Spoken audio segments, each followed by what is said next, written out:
오늘 아침 저는 제 손등을 한참 들여다보았습니다. 주름진 손등 위로 핏줄이 붉어져 나와 있고 군데군데 갈색 반점들이 지도처럼 흩어져 있더군요.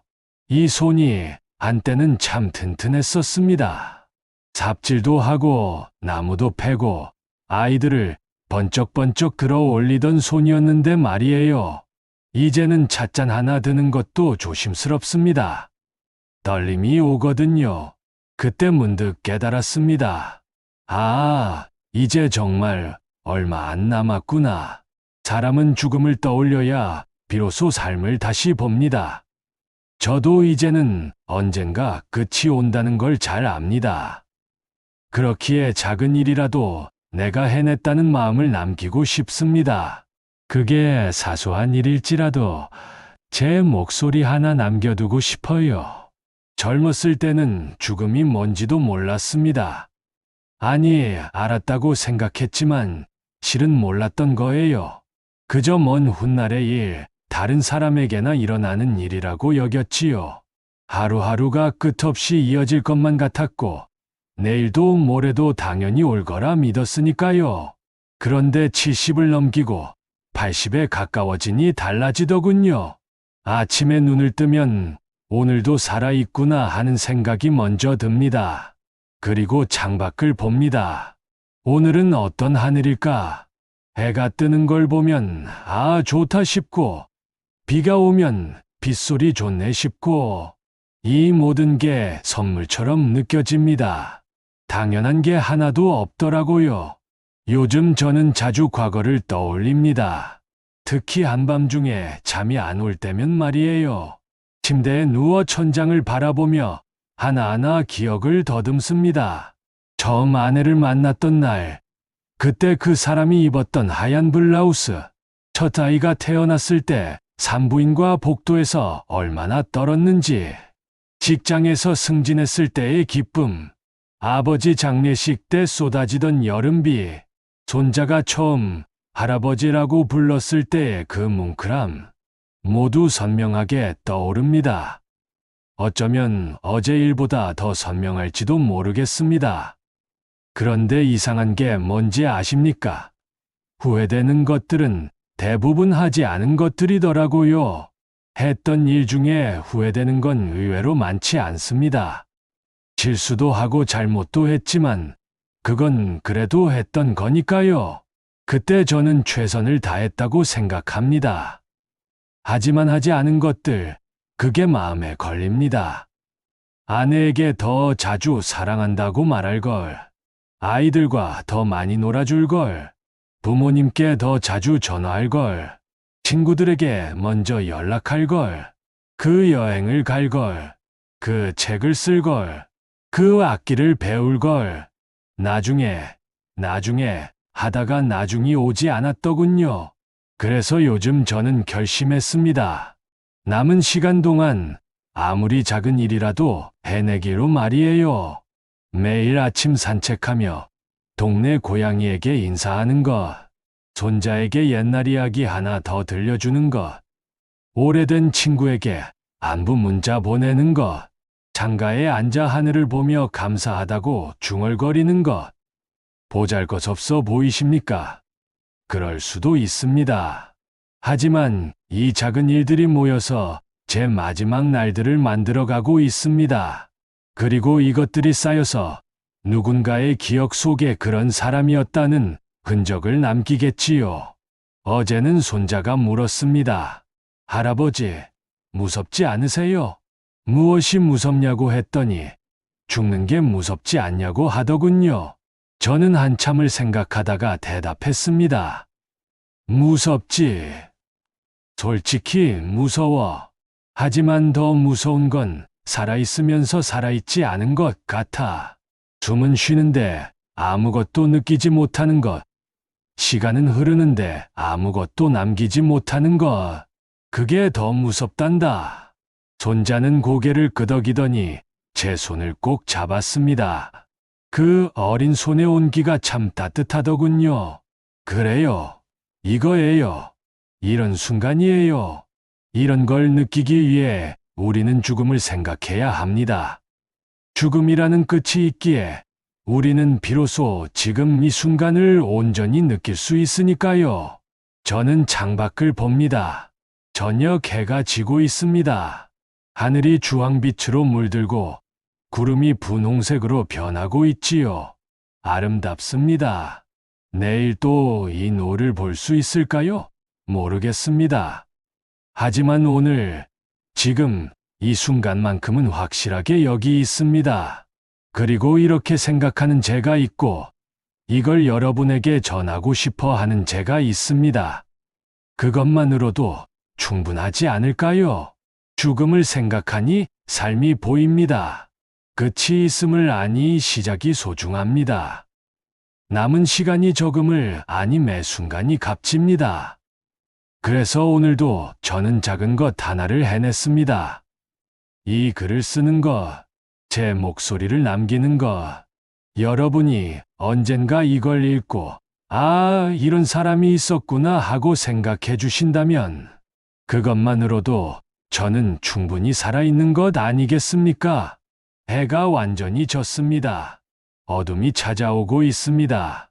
하지만 무섭지 않습니다. 어둠도 삶의 일부니까요. 그리고 내일 아침이 오면 또다시 해가 뜰 테니까요. 혹시 내일이 오지 않는다 해도 오늘은 충분히 살았으니까요. 그걸로 됐습니다. 오늘 아침 저는 평소처럼 동네 뒷산을 올랐습니다. 그런데 소나무 한 그루가 쓰러져 있더군요. 뿌리째 뽑힌 채로요. 아마 며칠 전 폭풍 때문이었을 겁니다. 그 나무 밑에 쪼그려 앉아 나이테를 세어봤습니다. 대충 세어도 60년은 넘었을 거예요. 저보다 나이가 많은 나무였습니다. 그 순간 가슴이 뜨거워지면서 동시에 차가워지는 걸 느꼈습니다. 분노였습니다. 저는 종종 세상에 화가 나 있음을 느낍니다. 나이가 들수록 더 그렇습니다. 젊었을 때는 원래 세상이 그런 거지 하고 넘어갔던 일들이 이제는 참을 수 없이 답답하고 화가 납니다. 가장 화나는 건 우리가 자연을 대하는 방식입니다. 어렸을 적 제가 자란 마을에는 개울이 하나 있었습니다. 여름이면 그 개울에서 멱을 감고 물고기를 잡고 빨래를 했지요. 물이 얼마나 맑았는지 발가락 사이로 흐르는 물의 차가움이 아직도 생생합니다. 지금 그 개울은 어떻게 됐을까요? 복개되어 주차장이 됐습니다. 아니, 주차장도 아니에요. 그냥 시멘트로 덮여버린 채 그 위로 사람들이 그냥 걸어 다닙니다. 그 밑으로 물이 흐르는지조차 모르면서요. 나무와 바다와 바람은 우리를 품어주는데 우린 그 은혜를 모르고 상처만 남깁니다. 제가 젊었을 때만 해도 봄이면 제비가 왔습니다. 저마 밑에 둥지를 틀고 새끼를 낳고 가을이면 날아갔지요. 매년 똑같은 곳에 돌아오는 걸 보면서 아, 계절이 돌아왔구나 싶었습니다. 요즘은 제비를 본 게 언제인지 기억도 안 납니다. 어디로 갔을까요? 사라졌습니다. 쉴 곳이 없어져서, 먹을 것이 없어져서, 살 수 없어져서 텔레비전을 켜면 뉴스가 나옵니다. 북극의 빙하가 녹고 있다고, 바다가 뜨거워지고 있다고, 이상기후가 일상이 됐다고 합니다. 그런데 그 다음 장면에서는 새로 지어진 거대한 쇼핑몰을 보여줍니다. 으리으리한 건물, 반짝이는 네온사인, 사람들의 웃음소리, 모순입니다. 우리는 알면서도 모른 척합니다. 아니, 어쩌면 정말 모르는 걸지도 모르겠습니다. 그 무력감이 저를 분노하게 합니다. 저 같은 늙은이 한 명이 뭘 할 수 있겠습니까?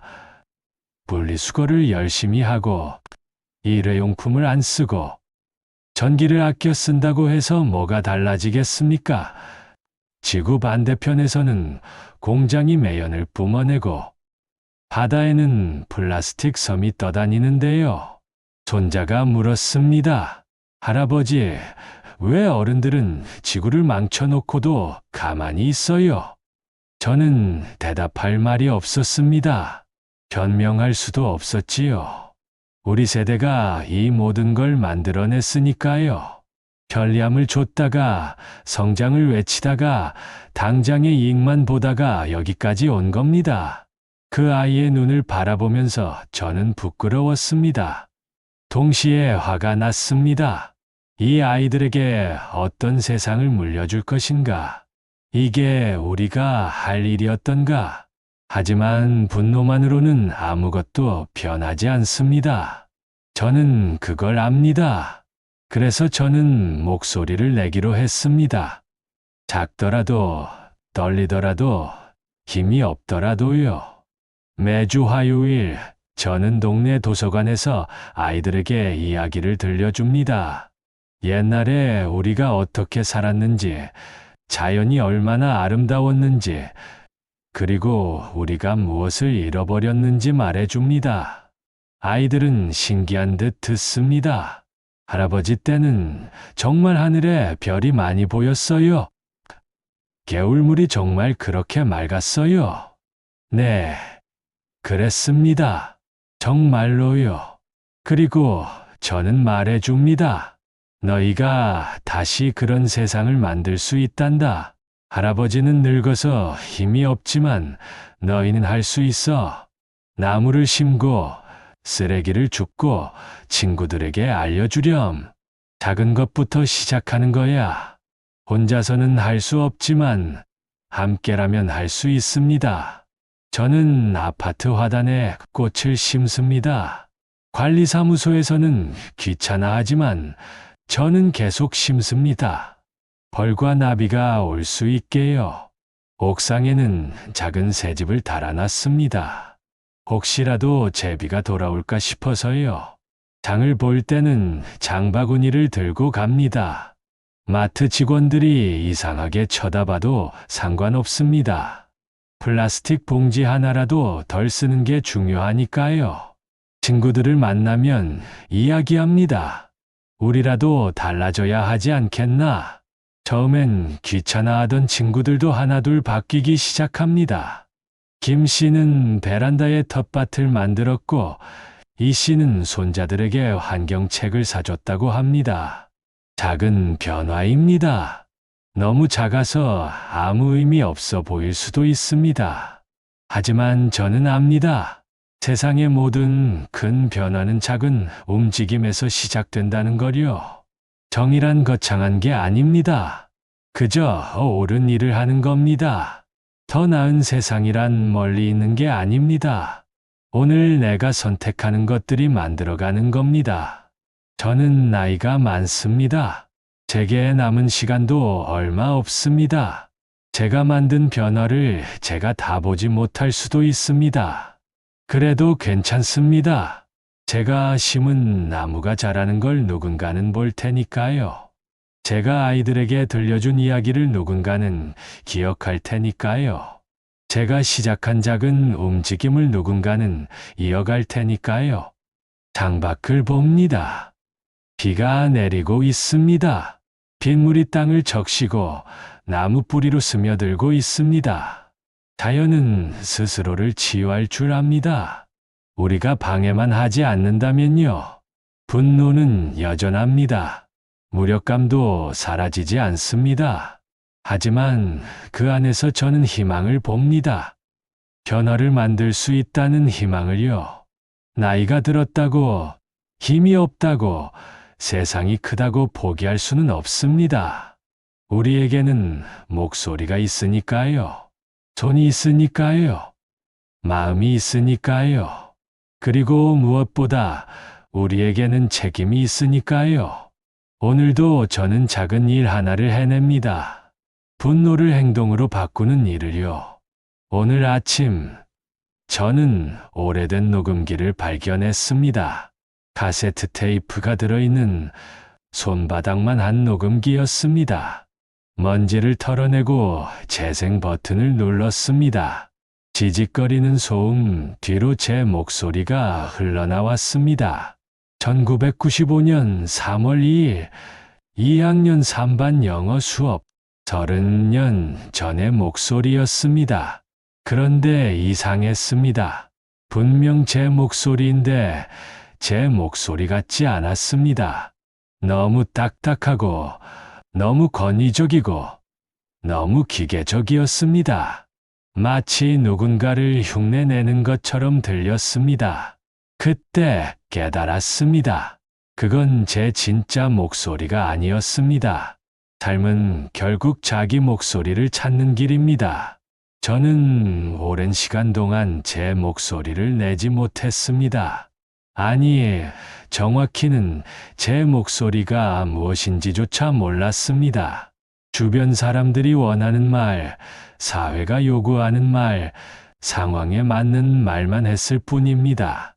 교사로서는 교사다운 목소리를 내야 했습니다. 엄격하고 공정하고 권위적인 목소리요. 아버지로서는 가장다운 목소리를 내야 했습니다. 강하고 확신에 차고 흔들리지 않는 목소리요. 그러다 보니 정작 나다운 목소리는 어디론가 사라져버렸습니다. 세상의 소음이 우리를 붙잡고 흔듭니다. 이렇게 살아야 한다. 저렇게 말해야 한다. 이게 옳은 거다. 수많은 목소리들이 우리를 둘러쌉니다. 부모님의 기대, 사회의 시선, 직장의 압박, 주변 사람들의 조언. 저는 그 모든 소음에 귀를 기울이며 살았습니다. 제 목소리를 내면 이기적이라는 말을 들을까봐 두려웠습니다. 다르게 생각하면 튄다는 소리를 들을까봐 걱정했습니다. 그래서 조용히 있었습니다. 다수를 따랐습니다. 안전한 길을 걸었습니다. 하지만 그렇게 살면서 저는 서서히 사라지고 있었습니다. 전환점이 온 건 아내가 세상을 떠나고 난 뒤였습니다. 장례식장에서 조문객들이 이렇게 말했습니다. 참 좋은 분이셨어요. 항상 밝으셨죠? 남편분께 순종적이셨어요. 그 순간 가슴이 철렁했습니다. 과연 그들은 제 아내를 알고 있었을까요? 아내가 얼마나 강한 사람이었는지, 얼마나 자기만의 생각이 뚜렷한 사람이었는지, 때로는 저보다 훨씬 용감했는지, 그런데 왜 아무도 그걸 몰랐을까요? 아내도 저처럼 세상이 원하는 아내를 연기하며 살았던 게 아닐까요? 자신의 목소리를 삼키며 다른 이들이 듣고 싶어 하는 말만 하며 살았던 건 아닐까요? 그날 밤, 저는 아내의 일기장을 발견했습니다. 거기에는 제가 전혀 몰랐던 아내의 생각들이 적혀 있었습니다. 꿈꿨던 일들, 하고 싶었던 말들, 표현하지 못했던 감정들, 한 페이지 한 페이지 읽으면서 저는 울었습니다. 왜 말하지 않았어? 왜 내게 말하지 않았어? 하지만 저도 알고 있었습니다. 저 역시 아내에게 제 진짜 목소리를 들려준 적이 없었다는 걸요. 그때부터 저는 결심했습니다. 남은 시간만큼은 제 목소리로 살겠다고. 처음에는 어색했습니다. 평생 연습하지 않았던 근육을 쓰는 것 같았습니다. 나는 이렇게 생각한다. 나는 이게 좋다. 나는 이걸 원한다. 이런 문장들이 입 밖으로 나오는 게 낯설었습니다. 주변 사람들도 당황했습니다. 아니, 그게 무슨 말씀이세요? 왜 갑자기 그러세요? 변화를 받아들이기 어려워했습니다. 하지만 저는 계속했습니다. 시를 쓰기 시작했습니다. 제 생각을, 제 느낌을, 제 언어로 적었습니다.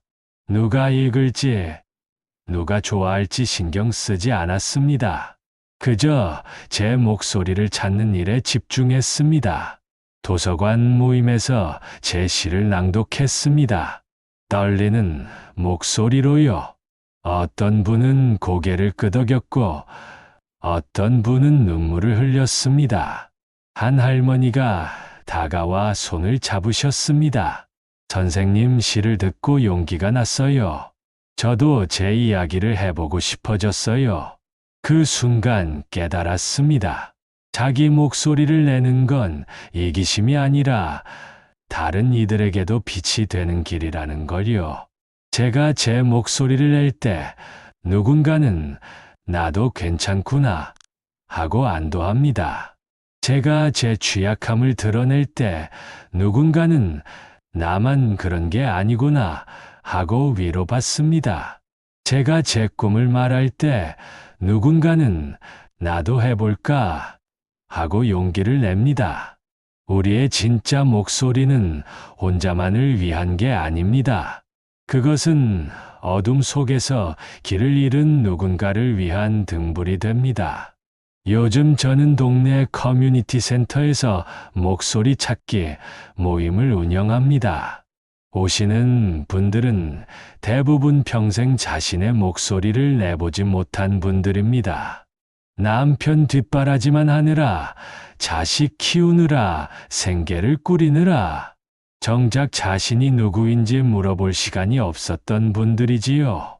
저는 물어봅니다. 어떤 음악을 좋아하세요?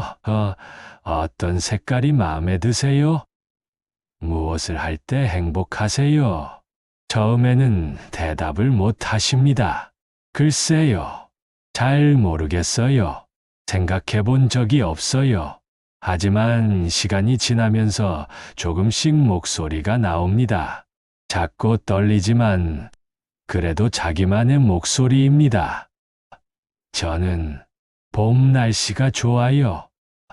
저는 피아노 소리를 들으면 편안해요. 저는 그림을 그리고 싶었어요. 그럴 때마다 저는 눈물이 납니다. 80을 살아오며 처음으로 나는 이라는 주어로 문장을 시작하는 그 순간이 얼마나 소중한지 알기 때문입니다. 끝내 남는 건 자기만의 목소리일 뿐입니다. 재산도, 지위도, 타인의 평가도 결국 사라집니다. 하지만 우리가 낸 목소리, 우리가 한 말, 우리가 표현한 생각은 누군가의 마음속에 남습니다. 제가 한 말이 누군가에게 희망이 된다면 그것으로 족합니다. 제가 쓴 시가 누군가에게 위로가 된다면, 제가 나눈 이야기가 누군가에게 용기가 된다면, 제가 낸 목소리가 누군가의 목소리를 깨운다면 그것만으로도 충분합니다. 창밖에서 참새가 웁니다. 작지만 또렷한 목소리로요. 저도 웁니다. 떨리지만 진실한 목소리로요. 오늘도 저는 제 목소리를 찾습니다. 그리고 냅니다. 그것이 제가 세상에 드릴 수 있는 가장 큰 선물이니까요.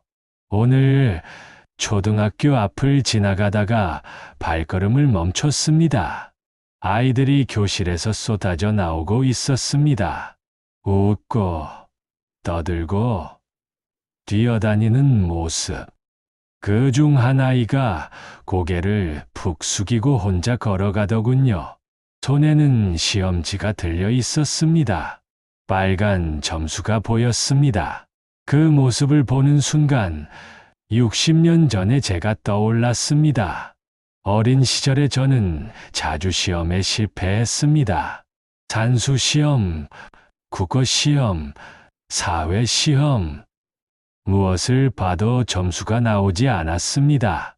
선생님은 답안지를 책상 위에 탁 던지며 말씀하셨습니다. 김군, 이번에도 이 모양이군. 대체 수업 시간에 뭘 한 거야?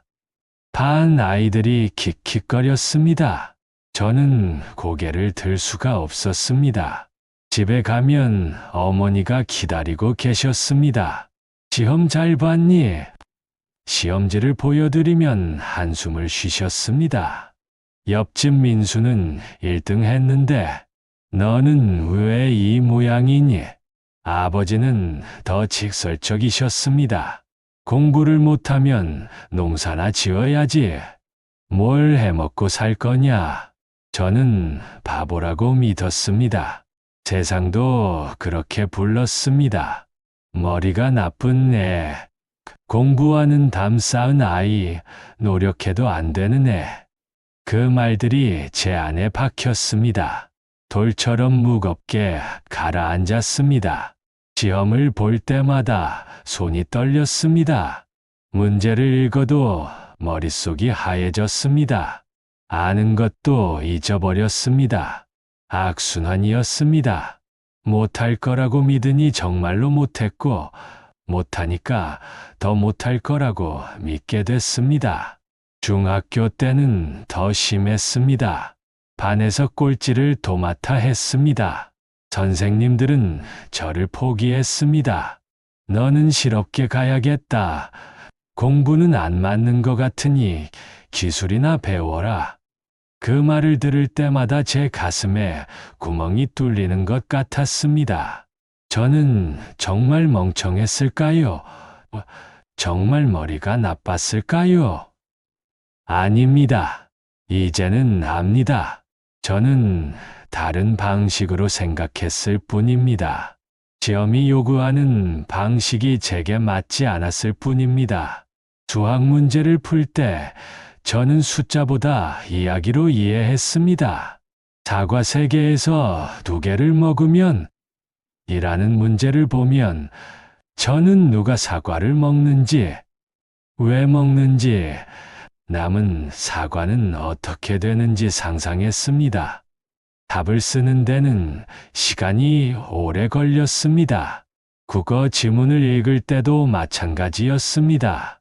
선생님은 핵심 내용만 파악해라고 하셨지만 저는 문장 하나하나에 빠져들었습니다. 작가가 왜 이 단어를 선택했을까? 이 표현 뒤에 숨은 감정은 뭘까? 그러다 보면 시간이 모자랐습니다. 제가 멍청했던 게 아니라 교육 시스템이 저를 품지 못했던 겁니다. 하지만 그걸 아는데 60년이 걸렸습니다. 그 긴 세월 동안 저는 스스로를 부족한 사람이라고 여겼습니다. 어딘가 모자란 사람, 남들만큼 하지 못하는 사람, 그 믿음이 제 삶을 옥죄었습니다. 대학에 갈 때도 나 같은 사람이 대학을 가도 될까 싶었습니다.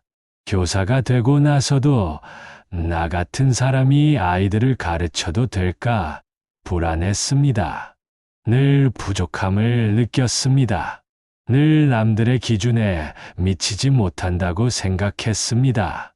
돌이켜보면 제가 교사로서 학생들에게 엄격했던 이유도 그 때문이었습니다.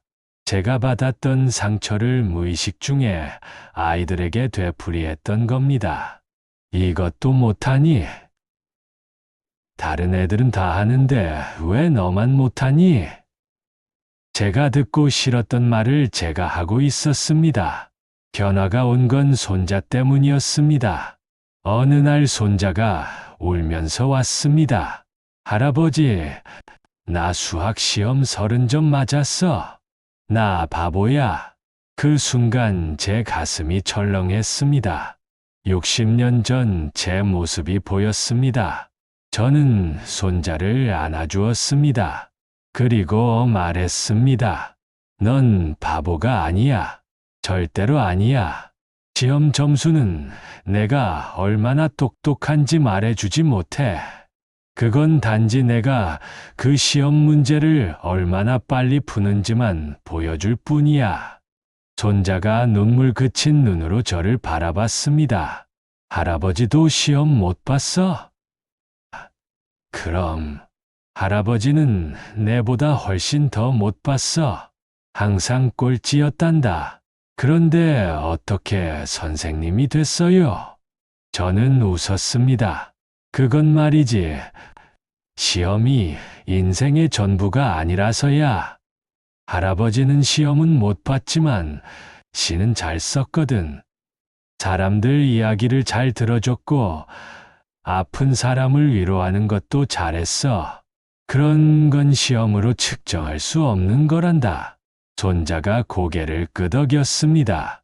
그날 이후 저는 달라졌습니다. 이제 알았습니다. 그건 멍청함이 아니라 다른 길을 걸어야 한다는 신호였다는 걸요. 시험에서 좋은 점수를 받는 아이들은 그 길을 가면 됩니다. 하지만 시험이 맞지 않는 아이들은 다른 길이 있습니다. 예술의 길, 손으로 만드는 길, 사람을 돌보는 길, 자연과 함께하는 길, 모든 아이들에게 말해주고 싶습니다. 시험 점수는 너의 가치를 정하지 못한다고. 내가 얼마나 소중한 사람인지, 얼마나 고유한 재능을 가졌는지 시험은 알지 못한다고. 어쩌면 내가 시험에서 실패하는 건 내 안에 더 큰 가능성이 있다는 뜻일지도 모른다고. 틀 안에 갇히지 말고 내 길을 찾아가라고. 요즘 저는 학습 부진 아이들을 돕는 봉사를 하고 있습니다. 공부방에 오는 아이들은 대부분 학교에서 뒤처진 아이들입니다. 고개를 숙이고 들어옵니다. 자신이 없습니다. 저는 그 아이들에게 먼저 묻습니다. 넌 뭘 좋아하니? 뭘 할 때 행복하니? 어떤 아이는 그림 그리기를 좋아한다고 합니다. 어떤 아이는 동물을 좋아한다고 합니다. 어떤 아이는 춤을 좋아한다고 합니다. 그럼 그걸 하렴.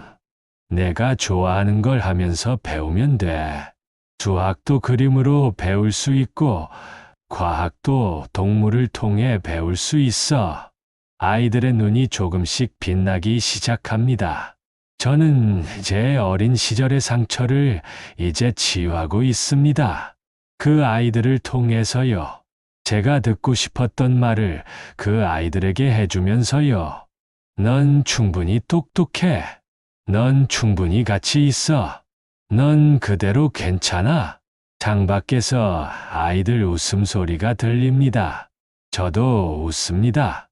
이제는 알기에 모든 아이가 빛나는 별이라는 걸요. 다만 빛나는 방식이 다를 뿐이라는 걸요. 사랑하는 손자에게 오늘 아침 내가 잠든 모습을 한참 바라봤단다. 베개에 묻은 내 얼굴, 살짝 벌어진 입, 규칙적인 숨소리, 얼마나 평화로워 보이던지 그 모습을 보며 생각했어. 이 아이가 어떤 삶을 살게 될까? 어떤 기쁨을 만나고 어떤 고통을 겪게 될까? 할아버지가 이 아이에게 무엇을 남겨줄 수 있을까? 그래서 이 편지를 쓴다. 아니, 시를 쓴다. 할아버지가 너에게 줄 수 있는 가장 진실한 선물이니까. 너에게, 할아버지는 너에게 큰 집을 물려줄 수 없단다. 비싼 차도, 많은 돈도 남겨주지 못할 거야.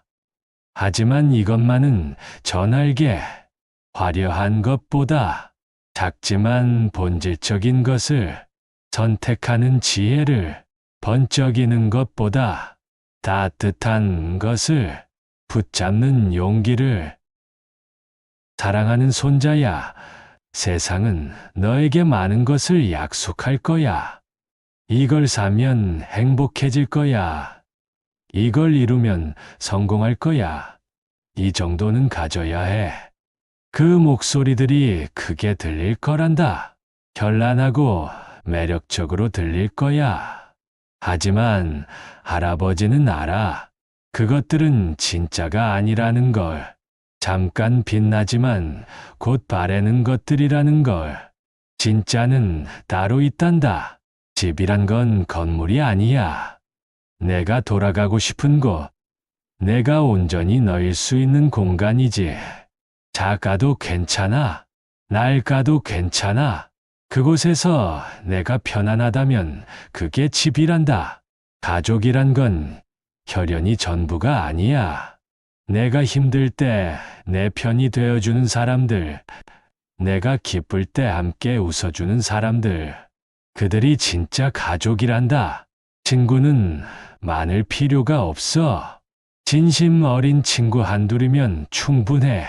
내 약함을 보여줄 수 있는 사람, 내가 실패해도 떠나지 않는 사람, 그런 친구 하나가 100명이 아는 사람보다 소중하단다.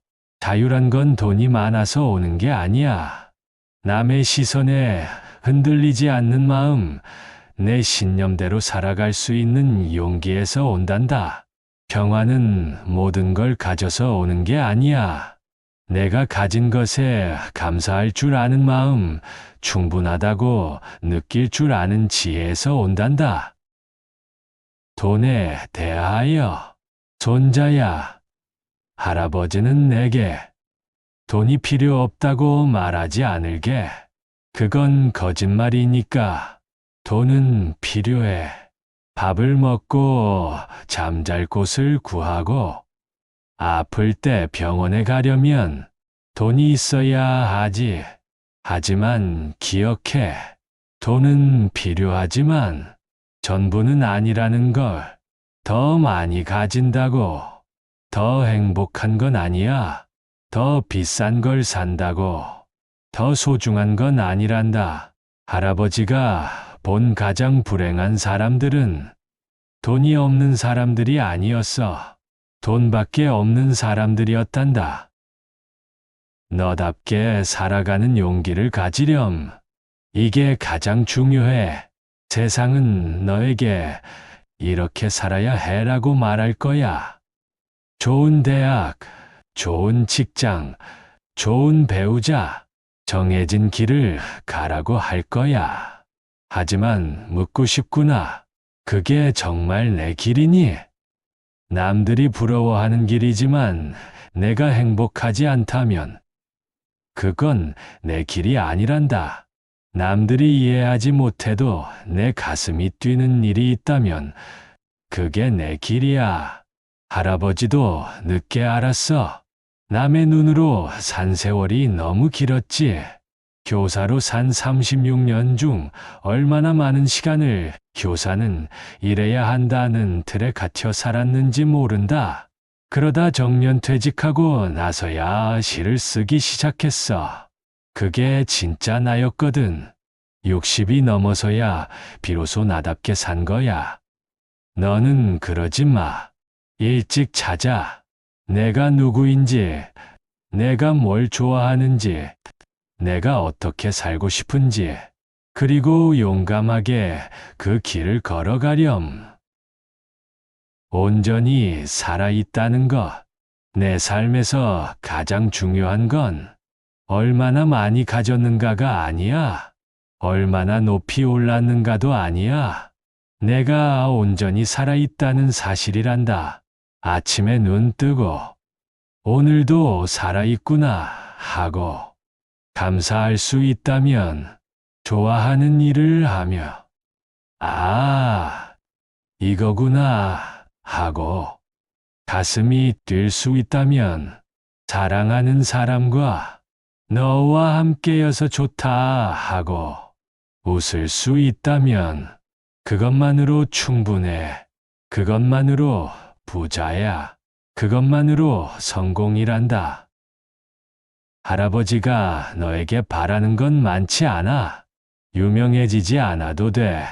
부자가 되지 않아도 돼. 남들이 알아주지 않아도 돼. 다만 이것만은 기억해 주렴. 길게 살아라. 여기서 길게 산다는 건 오래 산다는 뜻만은 아니야. 하루하루를 온전히 사는 거야. 그냥 지나치지 않고 느끼고 경험하고 배우면서 사는 거지. 100살을 살아도 절반만 살아있다면 50년을 산 거야. 50년을 살아도 매 순간 온전히 산다면 100년을 산 거란다. 깊이 사랑해라. 많은 사람을 사랑하려 하지 마. 대신 몇 사람을 깊이 사랑해. 내 온 마음을 다해서 상처받을 위험을 무릅쓰고서라도 할아버지는 할머니를 사랑했어. 완벽하게 사랑했다고는 못해. 많이 부족했지. 하지만 내가 할 수 있는 만큼은 사랑했단다. 그래서 후회하지 않아. 너도 그렇게 사랑해. 두려워하지 말고, 조건 달지 말고, 그냥 사랑해.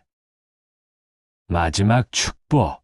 언젠가 할아버지는 이 세상을 떠날 거야. 그때 내가 울까봐 벌써부터 미안하구나. 하지만 슬퍼하지 마. 할아버지는 충분히 살았어.